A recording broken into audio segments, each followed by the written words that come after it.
Thank you, Madam Speaker. And I wanted to just address one of the comments that was made that the pendulum has swung too far in favor of employees. And I'm going to read to you a portion of the concurring opinion from Justice Paul Anderson in a case from 2013. He said, "When I first became an appellate judge in 1992, I believed that our jurisprudence was irrevocably and steadfastly headed down a one-way path toward ending sexual harassment in the workplace. I also believe that the policies of our state and the jurisprudence of our court, when implemented, would ensure that all citizens of our state, male or female, young or old, rich or poor, would someday work in a state where sexually harassing conduct is no longer tolerated under the law. I came to this view based on cases like Continental Can from 1980 and the legislative acts that followed that case. I was also much encouraged by the attitudinal changes I saw in the workplace. Yet, more than 2 decades later, as my service as an appellate judge draws to a close, I am concerned that the opinion the majority renders today signifies a step backwards on what I once believed was a one-way path toward ending sexual harassment in the workplace." So members, we aren't there. And many of us all of us who served in the Judiciary and Civil Law Committee heard testimony from a brave survivor, and her name is Amy. And because not many of you were on that committee, I'm gonna tell you about the story that Amy shared with us about the sexual harassment she encountered recently in the workplace. Amy was a server at a restaurant for about 9 years. And one day when she went to work, some people that she didn't recognize, 2 men, asked that she serve them.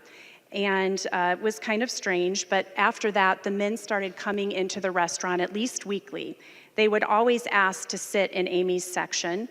They told her they had a crush on her, even though they found out she had a boyfriend. And one night, neither man had come into the restaurant, and Amy got off her shift, and she went out to her car that was parked in the corner of the parking lot. And as she was about to sit down, a truck quickly approached her car, blocked her car in. One of the men from the restaurant had jumped out of his truck and left his truck running and the door open and started shouting her name. Amy, of course, was very alarmed, and luckily other servers were in the parking lot, and they kind of came to her rescue, and all 3 of them were fearful that Amy was going to be abducted that night. Amy told the men not to follow her to her car again. She was afraid they would even follow her home. Now, Amy reported this to management and the general manager and said that she did not want to serve the men anymore, and the management told her they had to because they requested her. Employees and even the managers at the restaurant started referring to these men as her stalkers. The behavior of the men escalated. 2 more times they stalked her in the parking lot. On one of those occasions, the managers allowed them to wait inside the lobby for 2 hours until Amy started her shift. And then they came out, approached her in the parking lot, and yet management still made Amy wait on them that night. On another occasion, one of the men said he would drive by and see her car in the parking lot, so he knew exactly when she was going to be working. The behavior also became physical. He would pat at her hands and her arms as she put dishes on the tables. The managers saw it.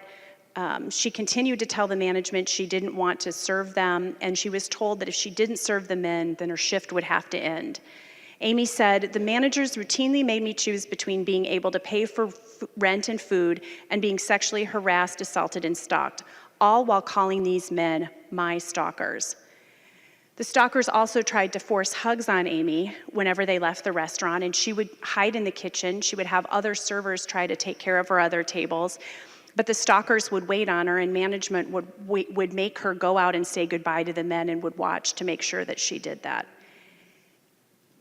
Amy, of course, saw that management wasn't going to do anything, and so she ended up getting an order for protection to keep the men out of the restaurant. And she told the general manager about the order for protection, but he refused to share that information with any of the other managers in order to keep these men out of the restaurant. So Amy at that point, and by the way, this harassing behavior happened for about a year, she said, at least weekly. So this happened over a long period of time.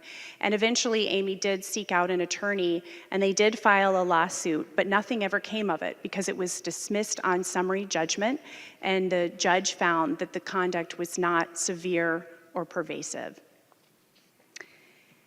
Members, Amy bravely came forward to share her story with us, knowing that any change to the law would not help her, but would help the next victim of sexual assault.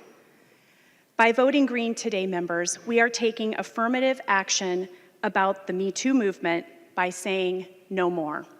I appreciate your support. Thank you.